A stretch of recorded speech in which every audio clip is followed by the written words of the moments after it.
जय हिंद साथियों, आप सभी का स्टडी विद उमराव चैनल पर हार्दिक स्वागत है, अभिनंदन है। आज के इस वीडियो में हमारा डिस्कशन होने वाला है हिंदी के मॉडल पेपर 6 पर। शानदार सेशन होने वाला है, स्किप करके मत जाइएगा। उत्तर प्रदेश पुलिस, उत्तर प्रदेश एसआई का अगर सपना पाल रखा है और वर्दी तुम्हारी हो, ये प्रैक्टिस सेट आपके लिए ही है। और अगर आपने 50 में से 45 प्लस प्रश्न का स्कोर किया है, नंबर का स्कोर किया, तो कहीं ना कहीं वर्दी आपका इंतजार कर रही है, क्योंकि प्रश्न बहुत ही शानदार है। चलिए सेशन की शुरुआत करते हैं समय न गंवाते हुए। ये रहा पहला प्रश्न आपके सामने। प्रश्न है, कबीर कल बहुत सुंदर दिख रहा था। अब जो भी बात रही हो, लेकिन कल कबीर बहुत सुंदर दिख रहा था, ये प्रश्न आपके सामने है। और यहाँ पर दिया गया है कि ये जो सुंदर लिखा हुआ है एक्चुअली में व्याकरण की दृष्टि से क्या है, मतलब क्या सुंदर एक संज्ञा है, कारक है, सर्वनाम है या फिर विशेषण है। तो अगर राइट आंसर की बात करें तो सुंदर बेटा एक विशेषण है। ऑप्शन नंबर डी यहाँ पर आपका बिल्कुल राइट हो जाएगा, क्योंकि ये जो सुंदर है ना, किसकी विशेषता बता रहा है? कबीर की विशेषता को बता रहा है। ठीक है, ये बेटा सुंदर कबीर की विशेषता को बतला रहा है। कबीर आपका क्या है? संज्ञा है, मतलब संज्ञा और सर्वनाम की विशेषता बतलाने वाले शब्द विशेषण के नाम से जाने जाते हैं। सो राइट आंसर यहाँ पर क्या है? ऑप्शन नंबर डी बिल्कुल राइट है। अगला प्रश्न है कि पशुता। पशुता यहाँ पर बेटा दिया गया है और आपसे पूछा गया है कि शब्द किसका उदाहरण है। क्या यहाँ पर व्यक्तिवाचक संज्ञा है, द्रव्यवाचक है, भाववाचक है या फिर जातिवाचक है? यहाँ पर जो पशुता दिया गया है ये बेटा एक भाववाचक संज्ञा है। जिस संज्ञा में आपके भाव की प्रधानता होती है वहाँ पर भाववाचक संज्ञा होती है। सो ऑप्शन नंबर सी यहाँ पर आपका बिल्कुल राइट आंसर है। व्यक्तिवाचक संज्ञा में किसी व्यक्ति का नाम दिया गया होता है, किसी वस्तु का नाम होता है, जो कि एक नाम हो, प्रॉपर हो, आपका नाम, मेरा नाम, किसी का भी नाम अगर आप लेते हैं वो व्यक्तिवाचक में आएगा। द्रव्यवाचक में बेटा आपके पदार्थ का नाम आता है, पानी हो गया, सोना चांदी हो गया, ये सारे आपके डीजल पेट्रोल, ये सब आपके द्रव्यवाचक में आते हैं। जाति में क्या होता है? पूरी की पूरी जाति का बोध होता है। गाय आपकी एक पूरी जाति है, आदमी एक आपकी जाति है, स्त्री आपकी जाति है। ठीक है, ये सब जाति के अंतर्गत आती हैं। तो ये बातें यहाँ पर आपको क्लियर हो गई। चलिए अगले प्रश्न पर चलते हैं।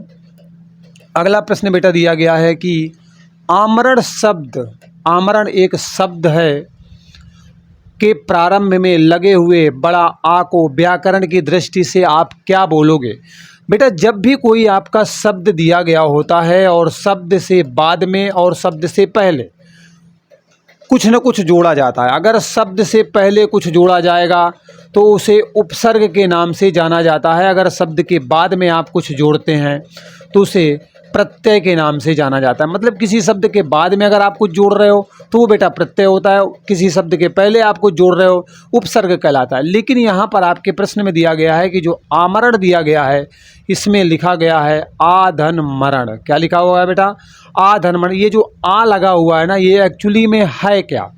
क्या मूल शब्द है, क्या एक उपसर्ग है, प्रत्यय है या फिर तद्धित प्रत्यय के अंतर्गत आता है? तो राइट आंसर बेटा उपसर्ग है। ऑप्शन नंबर बी यहाँ पर आपका बिल्कुल राइट आंसर है। ठीक है, उपसर्ग है क्योंकि आपके मूल शब्द से पहले लगाया गया है, मरण शब्द से पहले लगाया गया और पहले लगाने की वजह से उपसर्ग, बाद वाला प्रत्यय। वह खाता होगा। प्रश्न बेटा 4 नंबर का दिया गया है कि वह खाता होगा। ठीक है, इस वाक्य में क्रिया किस काल की दी गई है? अभी यहाँ पर कह रहा है कि खाता होगा, पढ़ता होगा। इस तरीके से अगर आपका कोई वाक्य दिया गया होता है तो वहाँ पर सामान्य भविष्य, संभाव्य और संदिग्ध भूतकाल, संदिग्ध वर्तमान काल होता है। मतलब कार्य वर्तमान काल में है लेकिन संदिग्ध अवस्था में है कि वह खाता होगा, वह पढ़ता होगा, वह जाता होगा, वह आता होगा।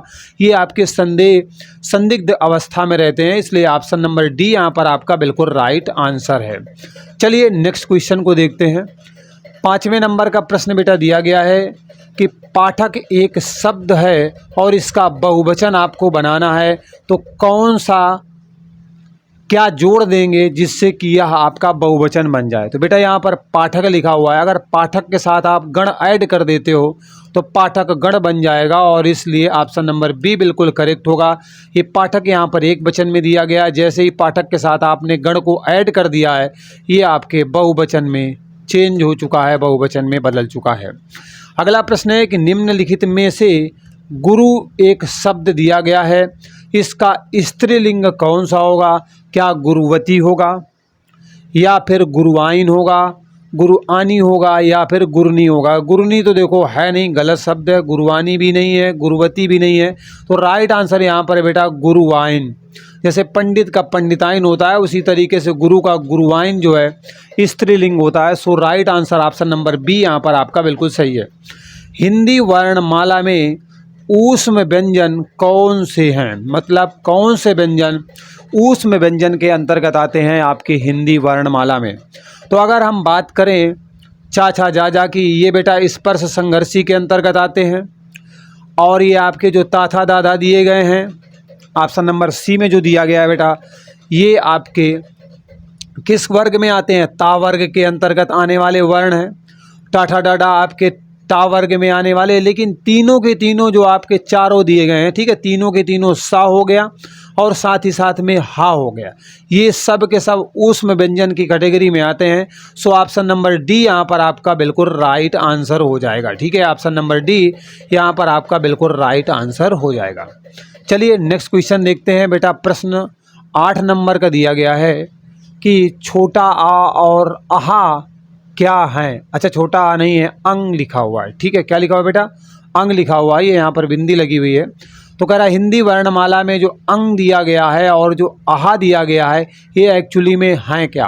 क्या आपके स्वर के अंतर्गत आते हैं, व्यंजन के अंतर्गत आते हैं ये आपके, या फिर आपके संयुक्त व्यंजन है या फिर अयोगवा? बेटा जो अंग है और जो आहा है ये दोनों के दोनों जो आपके वर्ण हैं जो हिंदी वर्णमाला में हैं ये एक्चुअली में अयोग वाह के अंतर्गत आते हैं। सो ऑप्शन नंबर सी यहाँ पर आपका बिल्कुल राइट आंसर हो जाएगा। अयोग वाह में आपका अंग भी आता है और आहा भी आता है। ओके, आहा को विसर्ग के नाम से भी जाना जाता है। अगला प्रश्न है कि ता का उच्चारण कहाँ से होता है? ता का उच्चारण क्या हम कंठ से करते हैं या फिर हम तालू से करते हैं, मूर्धा का प्रयोग करते हैं या फिर दंत का प्रयोग करते हैं? बेटा जो ता है ना, ता था दा धा ना, ये आपके दंत वर्ण के अंतर्गत आते हैं और इनका जो उच्चारण होता है वो दांत की मदद से होता है, दंत की मदद से होता है। इसलिए ऑप्शन नंबर डी यहाँ पर आपका बिल्कुल राइट आंसर हो जाएगा। ठीक है, कंठ वाले काखा गागा वाले होते हैं जिनका उच्चारण कंठ से होता है। ठीक है, तालू वाले आपके चाचा चाचा वाले होते हैं। हथियाना, अच्छा चलिए आगे बढ़ जाते हैं। यहाँ पर आपका अगला प्रश्न दिया गया है कि हथियाना में कौन सी क्रिया दी गई है? ये बेटा जो हथियाना एक शब्द है यहाँ पर पूछा गया है कि कौन सी क्रिया दी गई है। क्या हथियाना में प्रेरणार्थक क्रिया है, प्रेरणार्थक है, संयुक्त है, अनुकरणात्मक है या फिर नाम धातु है? ये आपके सामने प्रश्न दिया गया है कि हथियाना में एक्चुअली में कौन सी क्रिया है। तो हथियाना में बेटा आपको नाम धातु देखने को मिलेगी, क्योंकि हाथ से हथियाना होता है, लात से लतियाना होता है और बात से बतियाना होता है। ये बेटा नाम धातु के अंतर्गत आती है। सो राइट आंसर क्या है? ऑप्शन नंबर डी, 10 का ऑप्शन नंबर डी बिल्कुल राइट आंसर है। प्रेरणार्थक क्रिया में क्या होता है बेटा? इसमें कर्ता स्वयं काम ना करके किसी और से काम को करवाता है, वहाँ पर आपका क्या होता है? प्रेरणार्थक क्रिया होती है। संयुक्त में तो जानते हो क्रिया संयुक्त होकर के बनती है। 11 नंबर का प्रश्न दिया गया है कि निम्नलिखित शब्दों में से कौन सा शब्द चंद्रमा का समानार्थी है? कहने का मतलब है चंद्रमा का क्या है? पर्यायवाची शब्द है। 11 नंबर का प्रश्न है। तो चंद्रमा को बेटा इंदु के नाम से भी जाना जाता है। सो ऑप्शन नंबर ए यहाँ पर आपका क्या है? बिल्कुल राइट आंसर है। ठीक है, चलिए यहाँ तक समझ में आ गया, कोई डाउट यहाँ तक नहीं होगा। अगले प्रश्न पर हम चलते हैं।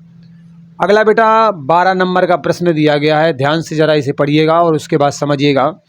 प्रस्तुत विकल्पों में से लोकोक्ति, लोकोक्ति अपने आप में एक पूर्ण वाक्य होता है और जो मुहावरा होता है वो एक वाक्यांश होता है, वाक्य का भाग होता है, उसका पूरा अर्थ नहीं होता, वाक्य में मिलने के बाद होता है।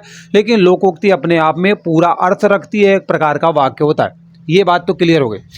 तिल का लड्डू बनाना, प्रस्तुत विकल्पों में से लोकोक्ति को पहचानना है। ठीक है, तिल का लड्डू बनाना 12 नंबर का प्रश्न है बेटा। तो ना दिखा हुआ है, इसलिए ये तो आपका क्या है, एक्चुअली में मुहावरा है, लोकोक्ति तो है नहीं। घाट घाट का पानी पीना 12 नंबर में ऑप्शन नंबर बी है। घाट घाट का पानी पीना ना दिया गया, ये भी आपका मुहावरा में ही आता है। टेढ़ी उंगली से अचार निकालना, ये भी आपका इसी में आता है। ठीक है, नाना, मोस्टली नाना जहाँ पर मिलेगा लास्ट में ना, वो आपका मुहावरा होता है।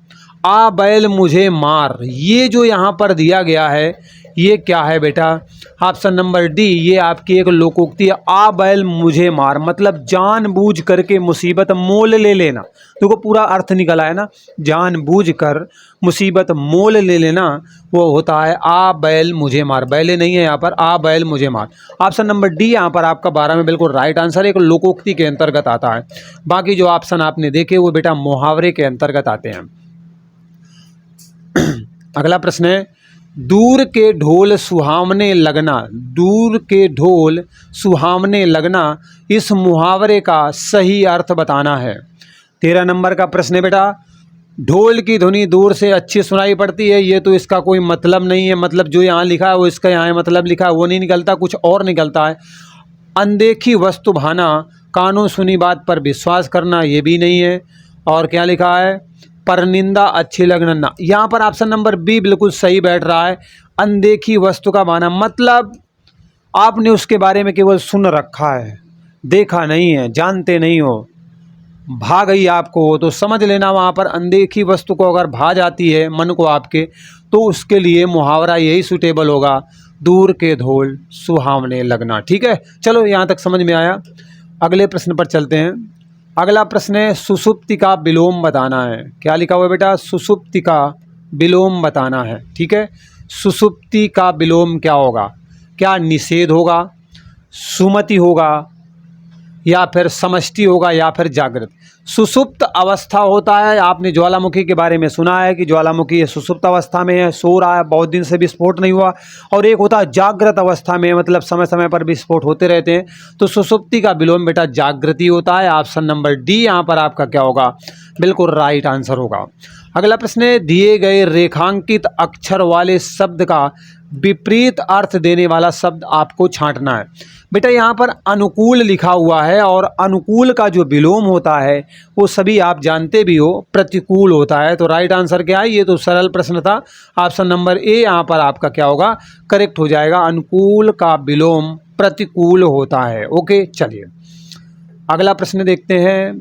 16 नंबर का प्रश्न बेटा दिया गया है, बलराम का पर्यायवाची शब्द क्या होगा। 4 ऑप्शन है, बलभद्र होगा, प्रजापति, बलाहक होगा, यशस्वी होगा। ये आपके सामने प्रश्न दिया गया है, ध्यान से देखिएगा बेटा, बहुत महत्वपूर्ण प्रश्न है 16 नंबर वाला। बलराम का पर्यायवाची कौन सा होगा, तो इसका राइट आंसर है बेटा बलभद्र। बलराम को बलभद्र के नाम से भी जाना जाता है। सो ऑप्शन नंबर ए यहाँ पर आपका क्या होगा, बिल्कुल राइट आंसर हो जाएगा। अगला प्रश्न दिया गया है कि दिए गए वाक्य में एक शब्द रेखांकित है, उस शब्द में प्रयुक्त, थोड़ा सा बड़ा है इसे छोटा कर लेते हैं, हाँ अब ठीक है बेटा। प्रश्न दिया गया है कि दिए गए वाक्य में एक शब्द रेखांकित है, उस शब्द में प्रयुक्त उपसर्ग किस कोटि का है, मतलब जो उपसर्ग प्रयोग किया गया है किस कोटि का है उसे आप चिन्हित कीजिए। विद्यालय का उप प्रधानाचार्य जिम्मेदार व्यक्ति होता है। तो यहाँ पर जो उप प्रधानाचार्य लिखा हुआ है, यहाँ पर पूछ रहा है कि उपसर्ग किस कोटि का प्रयोग किया गया है। क्या यहाँ पर जो उप प्रधानाचार्य लिखा गया है वो तत्सम उपसर्ग के अंतर्गत आता है। तो पहली चीज़ तो यहाँ पर एक समझ लो, उपसर्ग क्या होता है बेटा, उपसर्ग जो होता है वो किसी भी शब्द के पहले लगता है, पहली बात तो ये समझ लो। तो एक चीज़ तो क्लियर हो गई, पहले लगता है। अब उपसर्ग एक्चुअली में आपका क्या है, तत्सम भी हो सकता है। तत्सम कौन से शब्द होते हैं? संस्कृत भाषा के वे शब्द होते हैं जो हिंदी में ज्यों का त्यों प्रयोग किए जाते हैं, वो तत्सम होते हैं। अगर संस्कृत शब्दों का हम विकृत रूप हिंदी में प्रयोग कर रहे हैं तो वो आपके तद्भव होते हैं। देश में अगर जन्मे हुए शब्द हैं जैसे टट्टी, लोटा, टटिया, ये सब आपके देशज शब्द में आते हैं। विदेशी भाषा से लिए गए, चाहे आपने फ्रांसीसी लिए हों, तुर्की लिए हों, अरबी लिए हों, अंग्रेजी के लिए हों, दूसरी भाषा के कोई भी शब्द हिंदी में आप प्रयोग कर रहे हो बेटा आपके विदेशी में कहलाते हैं। तो उपसर्ग तो आपके क्लियर हो गया, बाकी इनका विस्तार भी आपको समझ में आ गया। अब राइट आंसर करना है कि यहाँ पर जो उप प्रधानाचार्य में उप लगा हुआ है ये एक्चुअली में है क्या। तो राइट आंसर बेटा तत्सम उपसर्ग के अंतर्गत आता है। सो ऑप्शन नंबर ए यहाँ पर आपका क्या है, बिल्कुल राइट आंसर है। ऑप्शन नंबर ए बिल्कुल राइट है। उप प्रधानाचार्य में जो उप उपसर्ग लगाया गया है वो बेटा तत्सम उपसर्ग के अंतर्गत आता है। मतलब उप जो है ना ये आपके तत्सम के अंतर्गत आता है। चलो यहाँ तक समझ में आ गया मामला क्या है। अगले प्रश्न पर हम चलते हैं। 18 नंबर का प्रश्न बेटा दिया गया है कि ला प्रत्यय है। ठीक है, ला प्रत्यय है मतलब कह रहा है जो ला दिया गया है, बड़ा ला दिया गया है, वो किस प्रकार का प्रत्यय है? क्या कर्ता कार्य की है, कर्म कार्य की है, करण है या फिर संप्रदान है? तो राइट आंसर है बेटा ला आपका कर्ता कार्य प्रत्यय है, इसलिए ऑप्शन नंबर ए यहाँ पर आपका बिल्कुल राइट आंसर है।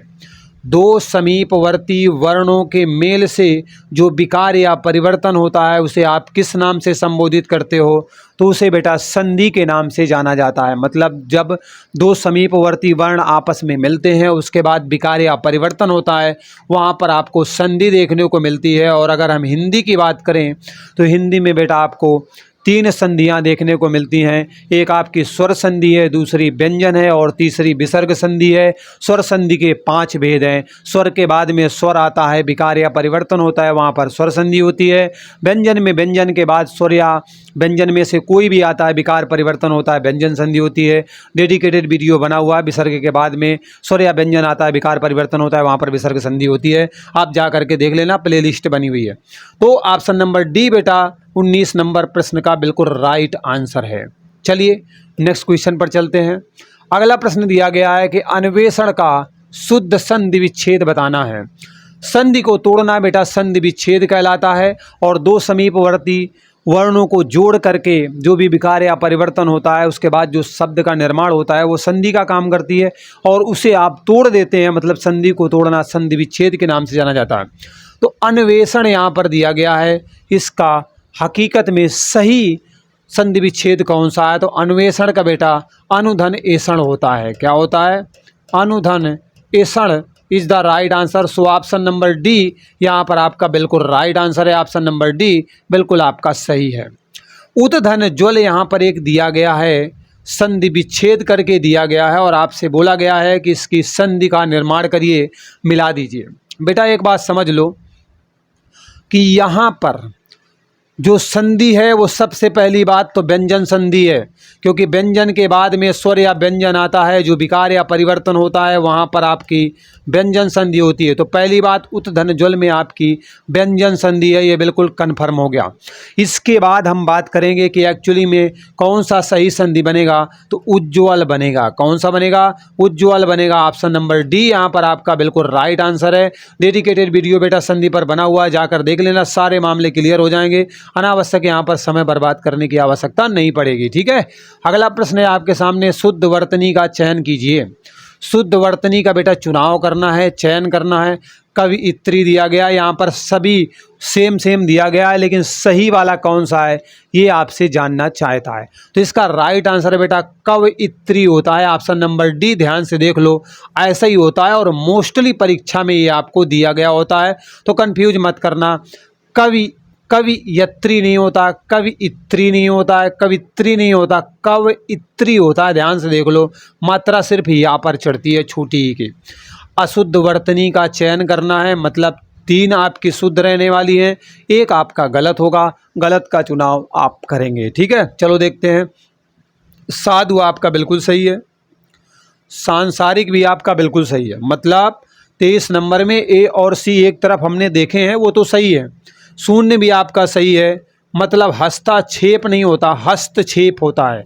क्या होता है, ये बड़ा की मात्रा नहीं लगेगी, हस्तक्षेप होता है। वो किसी के कार्य में अनावश्यक हस्तक्षेप मत करें, हस्तक्षेप मत करिए। तो हस्तक्षेप नहीं होता, हस्तक्षेप होता है। सो ऑप्शन नंबर डी यहाँ पर आपका क्या है, अशुद्ध वर्तनी है। चलिए अगले प्रश्न पर चलते हैं। बेटा अगला प्रश्न दिया गया है कि समूहार्थक शब्द का चयन कीजिए। क्या जहाज एक समूहार्थक शब्द है, बेड़ा है, केवट है या फिर नाव है? 24 नंबर का प्रश्न है, ध्यान से देखिएगा। तो यहाँ पर बेटा जो समूह के मतलब एक समूह में कई सारे अर्थ बताने का काम करे वो आपका बेड़ा होता है। ठीक है, बेड़ा is the right answer. Option number B यहाँ पर आपका बिल्कुल करेक्ट है। अगला सवाल आपके सामने दिया गया है कि नीचे दिए गए शब्द युग्म के सही अर्थ युग्म का चयन कीजिए। मतलब सही शब्द युग्म का अर्थ आपको चुनना है। ठीक है, 25 नंबर का प्रश्न है। बेटा यहाँ पर अभिराम दिया गया है और अविराम दिया गया है। 4 ऑप्शन में से कौन सा सही है? अभिराम का मतलब होता है बेटा सुंदर। अभिराम का मतलब क्या होता है? सुंदर होता है। और अविराम का मतलब होता है बिना रुके कह सकते हैं, बिना रुके या कह सकते हैं लगातार। ठीक है, बिना रुके या फिर लगातार, वो आपका क्या होता है? अविराम होता है। सो ऑप्शन नंबर डी यहाँ पर आपका क्या होगा? बिल्कुल राइट आंसर हो जाएगा। अविराम का मतलब होता है सुंदर, अविराम का मतलब होता है लगातार। बेमेल शब्द का चयन करिए। आपसे कह रहा है बेमेल शब्द का चुनाव कीजिए। आभूषण दिया गया, जेवर दिया गया, अलंकार दिया गया, नागर दिया गया। प्रश्न आपके 26 नंबर का है, तो ध्यान से देखना बेटा। आभूषण भी सुंदरता को बढ़ाने का काम करते हैं, जेवर भी सुंदरता को बढ़ाने का काम करते हैं, अलंकार भी सुंदरता को बढ़ाने का काम करते हैं। वो अलग बात है, शब्द के माध्यम से या फिर अर्थ के माध्यम से सुंदरता प्रदर्शित होती है, लेकिन ये सब के सब कहीं ना कहीं सुंदरता को प्रदर्शित करते हैं। लेकिन नागर का अर्थ ये नहीं होता, इसलिए ऑप्शन नंबर डी बिल्कुल सही होगा, क्योंकि बेमेल शब्द का चुनाव करना है और ए, बी और सी कहीं ना कहीं अर्थ में मिलते जुलते हैं। सो ऑप्शन नंबर डी बिल्कुल राइट आंसर है। अगला प्रश्न है, जिसकी भुजाएं घुटनों तक लंबी हो। मतलब वह व्यक्ति जिसकी भुजाएं घुटनों तक लंबी हो उसे किस नाम से जाना जाएगा? इसका आंसर आपको करना है।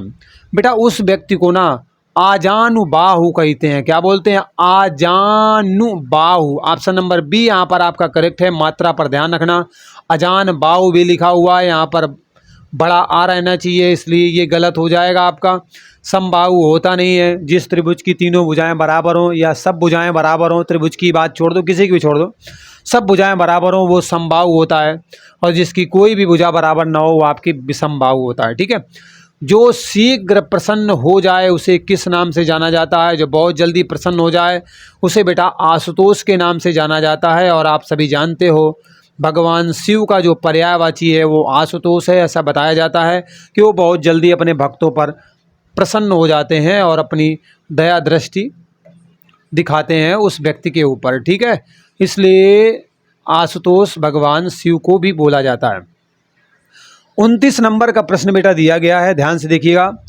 जनतंत्र शब्द निम्नलिखित में से किस समास प्रकार के अंतर्गत आता है? जनतंत्र क्या संप्रदान तत्पुरुष समास है, कर्म है, करण तत्पुरुष है, संबंध तत्पुरुष है? ध्यान रखना, जनतंत्र। 29 नंबर का प्रश्न है, जनतंत्र कह रहा है, तो यहाँ पर बेटा संबंध की बात की जा रही है। जनता का संबंध यहाँ पर दर्शाने का प्रयास किया जा रहा है, इसलिए ऑप्शन नंबर सी यहाँ पर आपका क्या होगा? बिल्कुल राइट आंसर होगा।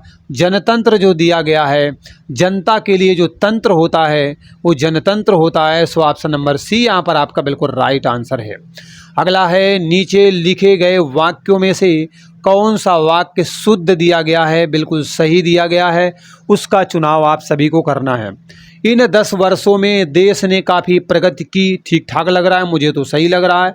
आगे कह रहा है इन 10 वर्ष में देश ने काफ़ी प्रगति। इन 10 वर्ष नहीं होगा, 10 के हिसाब से यहाँ वर्षों होना चाहिए, सो ये तो कट हो जाएगा। इधर 10 वर्षों में, इधर 10 वर्ष भी लिखा हुआ है, इसलिए ये भी गलत हो गया।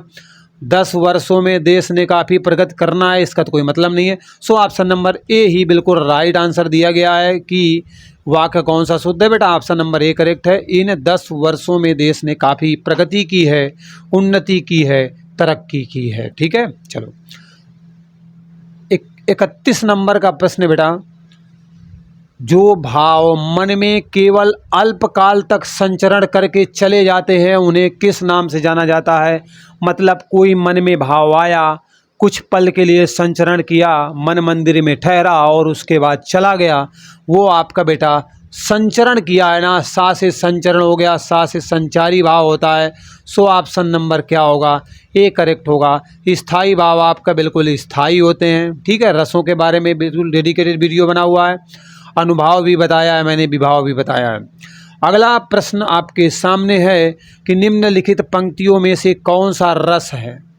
रस, पढ़ने में जो आनंद की अनुभूति होती है उसे रस के नाम से जाना जाता है। पढ़ने में, देखने में, सुनने में, किसी भी अवस्था में हो सकती है, मतलब आनंद की अनुभूति जहाँ है वहाँ रस है। एक ओर अजगरहि लखि, एक ओर मृगराय, विकल बटोही बीच ही परयो मूर्छा खाए। अब ये देखो आपके सामने लिखा गया है और आपसे पूछा गया है कि जो यहाँ पर ये पद दिया गया है, पंक्तियाँ दी गई हैं, यहाँ पर कौन सा रस है? 32 नंबर का प्रश्न बेटा। यहाँ पर एक्चुअली प्रश्न क्या है? भयानक है। कौन सा प्रश्न है? भयानक है, मतलब रस कौन सा है? तो भयानक है।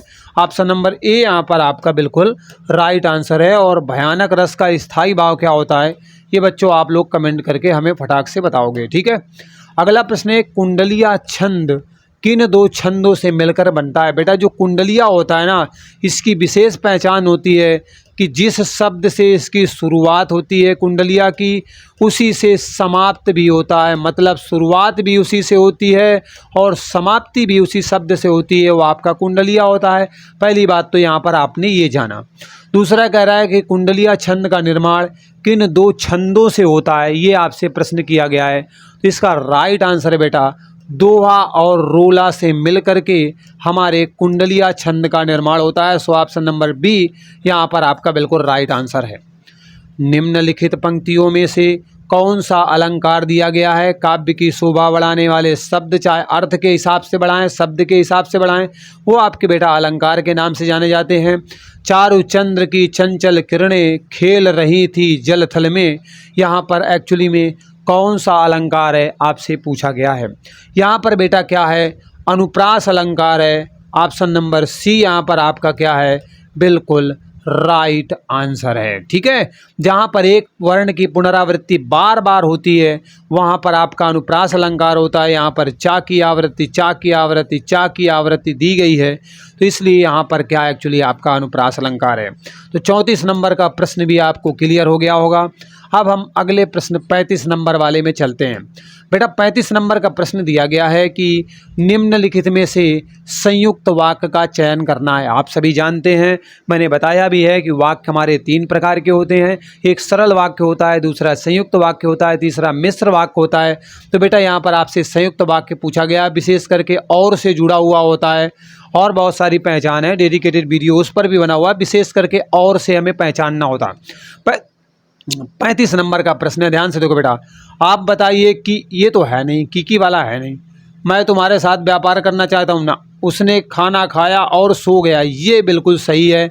ऑप्शन नंबर सी यहाँ पर आपका करेक्ट है। मैंने बोला था और से मोस्टली जुड़े होते हैं और यहाँ पर दिया गया है। ठीक है, तो ऑप्शन नंबर सी 35 का बिल्कुल राइट आंसर है। अगला प्रश्न है कि जो संबंध कारक होता है इसका चिन्ह कौन सा होता है, मतलब पहचानते कैसे हैं?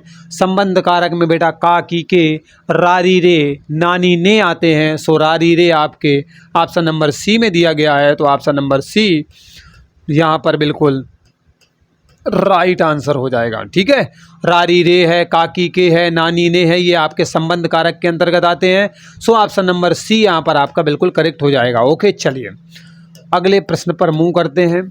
अगला प्रश्न दिया गया है कि निम्नलिखित में से तत्सम शब्द का चुनाव करना है। जैसा कि बेटा परिभाषा में पहले ही आपको बता चुका हूं कि तत्सम शब्द वे शब्द होते हैं जो कि संस्कृत के शब्द होते हैं और ज्यों का त्यों प्रयोग इनका हिंदी में किया जाता है, वो तत्सम होते हैं। उसका चुनाव करना है। आपके 4 ऑप्शन है, गरम, नरम, नरक और तीर्थ। तो पहचान गए होंगे ना कौन सा सही है। तो ऑप्शन नंबर डी बिल्कुल सही है। तीर्थ आपका एक तत्सम शब्द है, बाकी आपके जो दिए गए हैं ये सब के सब तद्भव शब्द के अंतर्गत आते हैं। ठीक, चलो अगला प्रश्न है, अज्ञान का तद्भव शब्द बताना है। अज्ञान क्या है बेटा? एक तत्सम शब्द है और इसका तद्भव कौन सा होगा? 4 ऑप्शन में से आपको बताना है। तो इसका बेटा राइट आंसर है अजान होता है। ऑप्शन नंबर बी बिल्कुल राइट आंसर है। ध्यान रखना, अज्ञान जो लिखा हुआ है ना यहाँ पर, ये एक तत्सम शब्द है और इसका जो तद्भव है वो अजान होता है। ऑप्शन नंबर बी यहाँ पर बिल्कुल राइट आंसर है। चलिए नेक्स्ट क्वेश्चन देखते हैं। अगला प्रश्न दिया गया है कि भारतीय संविधान में जो हमारी हिंदी भाषा है इसको मान्यता कब दी गई थी? तो बेटा भारतीय संविधान की अगर हम बात करें, यहाँ पर जो हिंदी भाषा को मान्यता कब प्रदान की गई थी? 14 सितंबर 1949 को। बिल्कुल राइट आंसर है, यही बिल्कुल सही आंसर है। 14 सितंबर 1949 को हिंदी को बेटा भाषा के रूप में मान्यता दी गई थी। भारतीय संविधान में हिंदी को राजभाषा घोषित किया गया था। ठीक है, क्या घोषित किया गया था?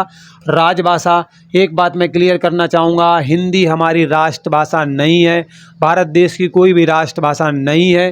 ठीक है, अगर बात करें राजभाषा की तो हिंदी जरूर राजभाषा है। ऑप्शन नंबर ए यहाँ पर आपका बिल्कुल करेक्ट है। दूसरा प्रश्न यहाँ से बनता है कि हिंदी दिवस कब मनाया जाता है? भारतीय स्तर पर बात करें तो 14 सितंबर को बेटा हिंदी दिवस मनाया जाता है। हिंदी दिवस कब मनाया जाता है? 14 सितंबर को मनाया जाता है। लेकिन अगर वैश्विक स्तर पर आपसे प्रश्न करेगा कि हिंदी दिवस, विश्व हिंदी दिवस कब मनाया जाता है, तो बेटा 10 जनवरी को मनाया जाता है। ठीक है, 10 जनवरी को विश्व हिंदी दिवस मनाया जाता है। 10 जनवरी को विश्व हिंदी दिवस मनाया जाता है। वैश्विक स्तर पर हिंदी का वर्चस्व बढ़ाने के लिए, व्यापक स्तर पर प्रयोग करने के लिए। ठीक है, चलो यहाँ तक समझ में आया। अगले प्रश्न पर चलते हैं। अगला प्रश्न आपके सामने है कि भारतीय संविधान के किस अनुच्छेद के अंतर्गत हिंदी को शासकीय भाषा घोषित किया गया? मतलब हिंदी को शासकीय भाषा किस अनुच्छेद के अंतर्गत घोषित किया गया है? ये 40 नंबर का प्रश्न आपसे कर रहा है। तो इसका राइट आंसर है बेटा ऑप्शन नंबर बी, अनुच्छेद 343 में बताया गया है कि हिंदी शासकीय भाषा है, अर्थात हिंदी राजभाषा है। ठीक, चलो अगले प्रश्न पर चलते हैं। बेटा नीचे आपका कुछ दिया गया है, गद्यांश है या पद्यांश है, अभी मैं आपको बता देता हूँ। जिस तरीके से लिखा गया है गद्यांश है और ये सच में आपका गद्यांश ही है। पद्यांश में आपकी कविता के तरीके दिया गया होता है। प्रश्न है, निम्नलिखित अवतरण को आप पढ़ें और वैकल्पिक उत्तरों में से सही का चुनाव करना है। अरे कुल मिलाकर ये पैराग्राफ दिया गया है, एक गद्यांश दिया गया है, इसको आप ध्यान से पढ़ोगे और नीचे आपके सामने 4 से 5 प्रश्न दिए गए होंगे, उनका आंसर करना होगा। जैसा कि हमेशा से मैं आपको बताता हूं कि सबसे पहले आप अपने प्रश्नों को पढ़ लीजिए, उसके बाद इस गद्यांश का अध्ययन करिए, जहां पे मिल जाए वहीं पे रोक करके अपने आंसर को टिक कर दीजिए और आगे बढ़ जाइए। चलिए इसे हम पढ़ते हैं, उसके बाद आंसर करेंगे। बेटा दिया गया है, एक दिन हम सब मित्र संध्या के समय पार्क में खेल रहे थे कि वहाँ एक महात्मा जी आए। हम सब ने सिर झुका करके और हाथ जोड़ करके महात्मा जी को प्रणाम किया। उन्होंने हमारा परिचय पूछा और आशीर्वाद दिया। हम सब उनके निकट ही बैठ गए और बातचीत करने लगे। सुरेश ने कहा, महात्मा जी हमें अच्छी बातों का उपदेश दीजिए। सफलता की प्राप्ति के लिए हम विद्यार्थियों को क्या करना चाहिए? महात्मा जी बोले, बालकों आप लोगों को अच्छे अंक पाने में सफल होने के लिए परिश्रम करना चाहिए, पढ़ाई करनी चाहिए, क्योंकि परिश्रम ही सफलता की कुंजी है। मैंने बात आगे बढ़ाई और पूछा, महात्मा जी किसी भी काम को पूरा करने के लिए सबसे अधिक महत्वपूर्ण क्या है? तो महात्मा जी ने बोला कि सब गुणों को भली भांति काम में लाकर किसी कार्य को पूरा करने के लिए बुद्धि की आवश्यकता होती है। उसके बिना हमारा ज्ञान, हमारी शक्ति इत्यादि व्यर्थ हो जाते हैं। तो ये आपके सामने गद्यांश था जो कि मैंने आपको पढ़ करके सुनाया।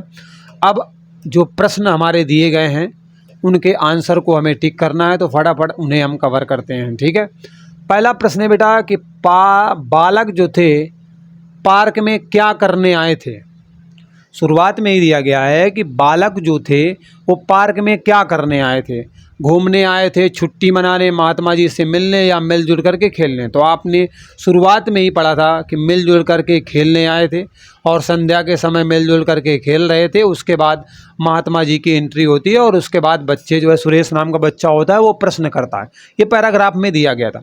एक बात और ध्यान रखना, जो आपके पैराग्राफ में दिया गया होता है उसी के अनुसार आपको आपके प्रश्न का उत्तर करना होता है। अपना दिमाग वहाँ पर फालतू का नहीं लगाना होता, अनावश्यक दिमाग लगाओगे तो प्रश्न गलत हो जाएगा। ठीक है, अगला प्रश्न दिया गया है कि बालकों ने महात्मा जी को अपना परिचय दिया, सबसे उपयुक्त परिचय क्या होगा। सबने अपने अपने माता पिता का नाम बताया होगा। आप परिचय देते समय क्या करते हैं, सबसे पहले अपने माता पिता का नाम बताते हैं। अच्छा, अपने अपने विद्यालय का नाम बताया होगा, कहा होगा कि हम सब आपस में मित्र हैं, कहा होगा कि हमेशा अच्छी अच्छी बातें सीखना चाहिए। तो सीखने वाली बात तो है नहीं, मित्र तो तुम्हें सब कुछ पता है, विद्यालय का नाम बताया नहीं होगा। तो यहाँ पर अगर बात करें तो ऑप्शन नंबर ए सही बैठ रहा है, खुद का नाम बताया होगा और अपने मम्मी पापा का नाम बताया होगा। तो ऑप्शन नंबर ए यहाँ पर बिल्कुल जो है राइट आंसर हो जाएगा। ठीक है, चलो इस प्रश्न का आंसर भी आपने निकाल लिया। अगले प्रश्न पर चलते हैं। बेटा अगला प्रश्न दिया गया है कि बालकों ने महात्मा जी को उपदेश देने के लिए क्यों बोला। वे उपदेश देने के शौकीन थे, मतलब महात्मा जी उपदेश देने के शौकीन थे ना, इसमें तो कोई बात नहीं है। बच्चे एक्चुअली कुछ सीखना चाह रहे थे, तब बोले थे ना। वे जानते थे कि महात्मा लोग अच्छी बातें बताते हैं और अच्छी बातें बताते हैं, इसीलिए बच्चों ने क्या किया, महात्मा जी से अच्छी अच्छी बातें पूछने लगे। तो ऑप्शन नंबर बी बेटा 43 का बिल्कुल राइट आंसर हो जाएगा। ओके, अगला प्रश्न है, महात्मा जी ने सफलता प्राप्ति का सर्वोत्तम साधन क्या बताया है। क्या परिश्रम बताया, भक्ति, दिन रात पढ़ना, प्रश्न पूछना। ये आपके सामने प्रश्न है। शुरुआत में उन्होंने बताया था बेटा परिश्रम सफलता की कुंजी है, और सब बताते हैं, मैं भी बता रहा हूँ, परिश्रम ही सफलता की कुंजी है, इसके बिना कुछ मिलने वाला नहीं है। तो ऑप्शन नंबर ए यहाँ पर बिल्कुल राइट आंसर हो जाएगा। चलिए अगला प्रश्न आपके सामने है, महात्मा जी के अनुसार किसी कार्य को भली भांति करने के लिए सबसे महत्वपूर्ण क्या है। तो बेटा महात्मा जी के अनुसार अगर किसी काम को आप भली भांति करना चाहते हो तो बुद्धि चाहिए, शांति चाहिए, शक्ति चाहिए, चालाकी चाहिए, वीरता चाहिए। तो अगर राइट आंसर की बात करें तो भैया बुद्धि चाहिए। जब आपका बुद्धि काम करेगी तब तो तुम कुछ कर पाओगे ना, बुद्धि काम नहीं करेगी तो मतलब क्या है, सब मामला बिगड़ जाएगा। सो ऑप्शन नंबर ए यहाँ पर बिल्कुल करेक्ट है। हिंदी साहित्य का सबसे प्रसिद्ध उपन्यासकार किसको माना जाता है। तो बेटा हिंदी साहित्य का सबसे प्रसिद्ध उपन्यासकार किसे माना जाता है। महादेवी वर्मा, रामधारी सिंह दिनकर, मुंशी प्रेमचंद्र, या फिर आपका जो है सुभद्रा कुमारी चौहान। तो 46 का ऑप्शन नंबर सी बिल्कुल राइट आंसर है, Munshi Premchandra is the right answer. Option number C यहाँ पर बिल्कुल करेक्ट है, सबसे प्रसिद्ध उपन्यासकार इन्हीं को बताया जाता है। ठीक है, चलो यहाँ तक आप सभी को समझ में आ गया। अगला प्रश्न है 47 नंबर वाला, गोदान किसके द्वारा रचा गया है। तो बिल्कुल राइट आंसर है बेटा, मुंशी प्रेमचंद्र के द्वारा रचा गया, रटा नहीं गया है। ठीक है, रटना तो आपको समझना है, क्योंकि रचना है तो रटना ही पड़ती है बेटा। तो गोदान किसकी रचना है, किसके द्वारा लिखी गई है। तो मुंशी प्रेमचंद्र जी के द्वारा लिखी गई है। अगला है कि मधुशाला के लेखक कौन हैं। सूर्यकांत त्रिपाठी निराला हैं, सूरदास जी मलिक मोहम्मद जायसी हैं, या फिर बच्चन जी हैं। ये आपसे पूछा गया है। हरिवंश राय बच्चन के लिए 60 में बच्चन लिखा हुआ है, सूर्यकांत त्रिपाठी निराला के लिए निराला लिखा हुआ है, मलिक मोहम्मद जायसी के लिए जायसी, और सूरदास के लिए तो सूरदास लिखा हुआ है। तो मधुशाला के लेखक कौन है। इसका राइट आंसर है बेटा Harivansh Rai Bachchan. Option number C यहाँ पर आपका बिल्कुल राइट आंसर है। ओके, चलिए रचनाएं देखो भाई, रटना पड़ेगा आपको, ऐसे काम चलने वाला नहीं है, इनका कोई शॉर्टकट तो है नहीं। ठीक है, तो रटना ही पड़ेगा आप सभी को। चलो आगे देखते हैं। अगला प्रश्न है, यामा की रचयिता कौन है, मतलब यामा की रचना किसके द्वारा की गई है। तो इसका राइट आंसर बेटा महादेवी वर्मा के द्वारा यामा की रचना की गई है। बहुत ही महत्वपूर्ण है, अवार्ड भी इसके लिए इनको दिया गया है। तो ऑप्शन नंबर सी जो है बिल्कुल राइट आंसर है। आंचलिक रचनाएं किससे संबंधित होती हैं, मतलब आंचलिक रचनाएं कह रहा है ना, तो क्षेत्र विशेष से इनका संबंध होता है। सो ऑप्शन नंबर बी यहाँ पर आपका बिल्कुल राइट आंसर हो जाएगा। तो इस तरीके से फटाफट अंदाज में विस्तार से समझते हुए हमने बेटा यहाँ तक 50 क्वेश्चंस को कवर किया है। अब मैं आपसे जानना चाहता हूँ एक्चुअली में 50 में आपका स्कोर कितना रहा है, 50 में आपने कितने प्रश्न सही सॉल्व किए। अगर 45 प्लस हैं तो ठीक ठाक अवस्था में है, आप कमेंट करके ज़रूर बताइएगा। इस तरीके के वीडियो चाहिए, आप हमारे परिवार से जुड़ना चाहते हैं तो चैनल को सब्सक्राइब, बेल आइकन को प्रेस, नोटिफिकेशन को ऑन कर लेना और हम एक साथ जुड़ जाएंगे। चलिए मिलते हैं अगले वीडियो में। बाय बाय, टेक केयर, जय हिंद।